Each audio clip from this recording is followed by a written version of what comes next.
জমকালো আয়োজনে শনিবার মালদ্বীপের রাজধানী মালেতে অনুষ্ঠিত হল international iconic excellence award 2025।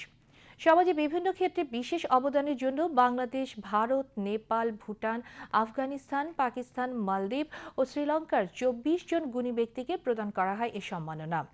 Asian business partnership সামিটের নির্বাহী পরিচালক গোলাম ফারুক মজনুর সভাপতিত্বে অনুষ্ঠানে উপস্থিত ছিলেন মালদ্বীপ সরকারের অর্থনৈতিক উন্নয়ন ও বাণিজ্য মন্ত্রী হারিস মোহাম্মদ, অর্থ ও পরিকল্পনা প্রতিমন্ত্রী আহমেদ সাইদ মুস্তফা, খেলাধুলা, ফিটনেস এবং পুনর্নির্মাণ প্রতিমন্ত্রী হোসাইন নিহাদ, ধর্ম প্রতিমন্ত্রী আব্দুল জলিল ইসমাইল, মালদ্বীপে নিযুক্ত বাংলাদেশের ভারপ্রাপ্ত high commissioner Sohel Parvez, US Bangla এয়ারলাইন্সের মহাব্যবস্থাপক গণসংযোগ কামরুল ইসলাম, নামকো গ্রুপের চেয়ারম্যান সোহেল রানা, বাংলাদেশ জাতীয়তাবাদী দল বিএনপি মালদ্বীপ শাখার সভাপতি খলিলুর রহমান সহ অন্যান্যরা।